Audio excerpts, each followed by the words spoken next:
Hello there. I'm Robert Martinez, State Historian of New Mexico, and this is New Mexico History in 10 Minutes. I just want to say a couple things before I get started to clarify. I've had some questions come my way. First of all, the Visigoths who came into Spain in the 400s, they were Germanic barbarians. They came out of what's now Germany, France, that part of the world, and they spilled over the Pyrenees Mountains, a huge mountain range that cut Spain and Portugal off from the rest of Europe, essentially. And they came in the 400s, and they were brought with them, they were carrying, you could say, Arianism. That is not the same thing as the Aryan movement of Nazi Germany in the 1930s and the 1940s. No, it's very different. This was a Catholic heresy, a Christian heresy, taught by a priest named Arius. And what he said was that Jesus Christ, the Son of God, the second person of the Trinity, Father, Son, Holy Spirit, is God, but not completely God, not totally God. He's kind of God, and there's a time when he wasn't. He's not eternal. So this is a heresy, and this is the version of Christianity that was brought to Spain in the 400s. Eventually, the Visigoths converted to Orthodoxy, but that's where we get this idea in the creed, credo, I believe, that's what it means in Latin, the creed that all Christian churches say, and it's essentially the idea of who God is and what Christians essentially are supposed to believe in.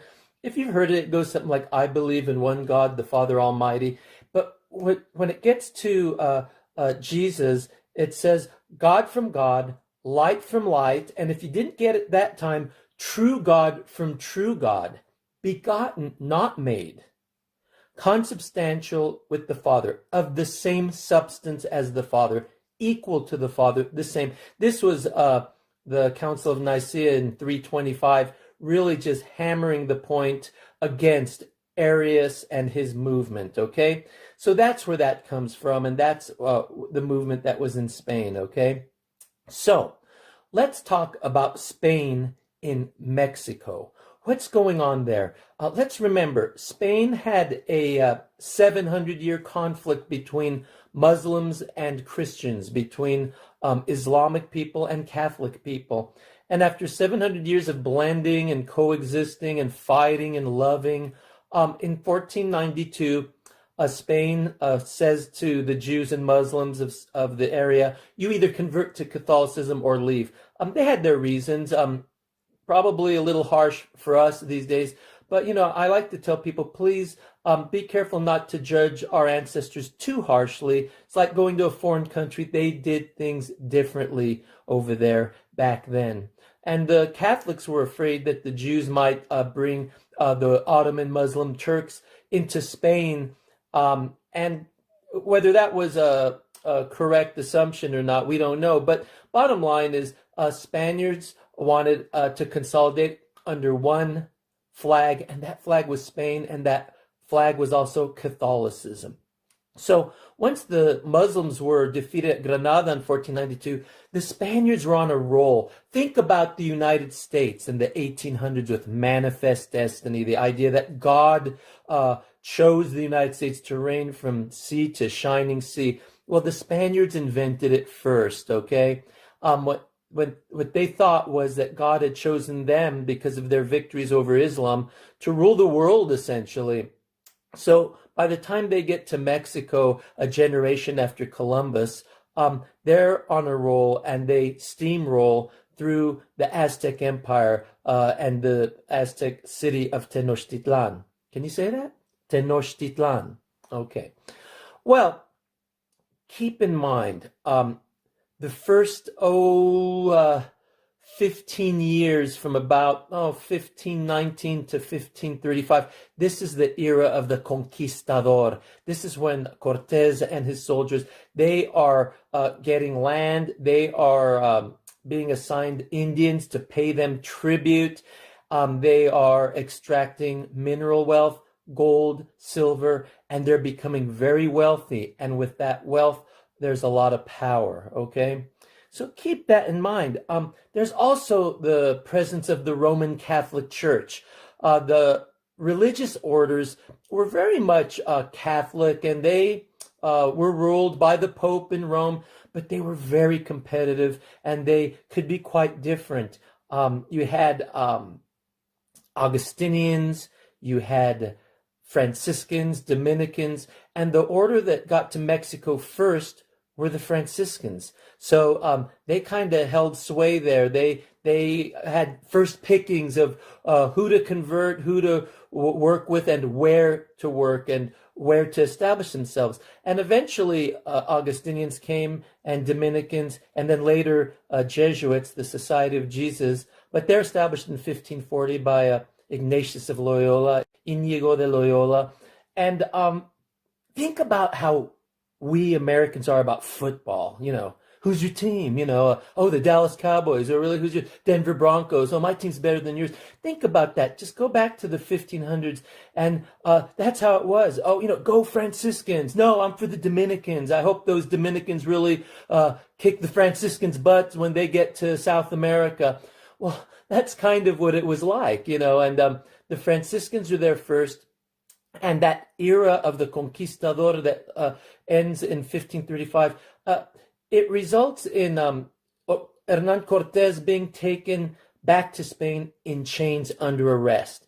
This was a method that the Catholic monarchy used a lot. Let's remember, the Catholic monarch was sovereign, in other words, absolute. And if you went against the king, the queen, or showed any sort of assertive power, they would rein you in and take care of that real quick. They did it with Columbus. Columbus wasn't just praised for conquering the Americas or mistreating Native Americans. He made a few expeditions to the Caribbean and explored the coasts of Central America and that part of the world. But he was arrested and taken back to Spain and punished. And that happens to Cortes, and we'll see it happens later in New Mexico. But nevertheless, during this period, you have Franciscan priests coming and attempting to convert the Native American people, who are really not that interested in trying on a new religion, or getting rid of theirs, even more importantly. They would take on other people's religious views and mix them with their own if it made sense to them. But we need to look at the cult of Guadalupe. Guadalupe is a devotion to the Virgin Mary in Extremadura, Spain. No doubt a lot of those first conquistadores were devoted to Our Lady of Guadalupe in Spain, Nuestra Señora de Guadalupe. But the story goes that Our Lady appeared in Mexico, at Tepeyac, right outside Tenochtitlan, the city of Mexico, in 1531. The bishop at the time was Fray Juan de Zumárraga, first bishop of Mexico, a Basque, who was also an inquisitor. He had inquisitorial authority in Mexico. There was no Inquisition there yet. But what happens is an Indian, Juan Diego, claims that Our Lady appears to him, and when he finally brings proof, which is his tilma, that's his sarape, or robe that he wears, and it's filled with Castilian roses in wintertime, which would have been a miracle anyway.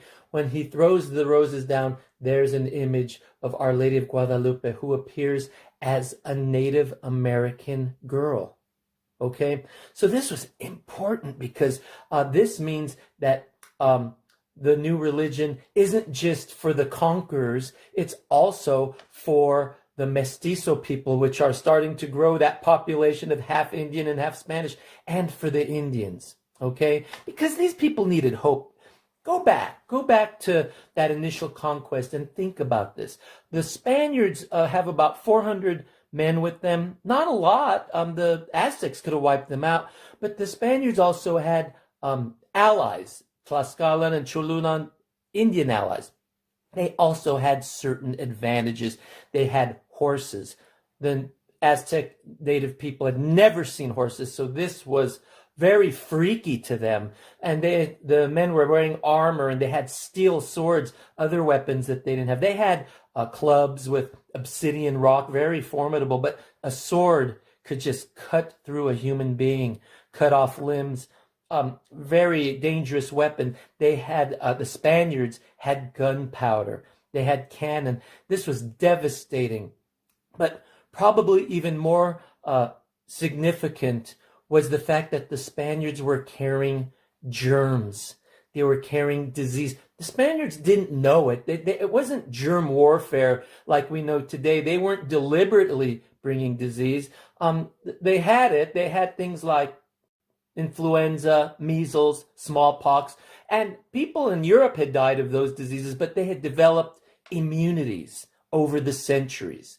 Well, the Native Americans did not have these immunities. So imagine the psychological devastation when you look around and your people, your family members are dying of these diseases, but the conquerors are not. Probably makes you question your rulers, your religion, everything. So these were the advantages that the Spaniards had. So by the 1530s, the Franciscan priests were having a tough time converting the Native Americans. But the story of Our Lady of Guadalupe, it comes down to us that 10,000 natives converted because of Our Lady, not necessarily because of the Franciscans. And that story comes down, and it leads us to the year 1535, which is the end of the era of the Conquistador, and this is the start of official Spanish government. The king will send a viceroy, a virrey, a vice king to rule, a ruling body called an audiencia, like a parliament. The church, the Catholic Church, will be there in force, and then we'll see the start of La Inquisición, the Inquisition. Hasta luego.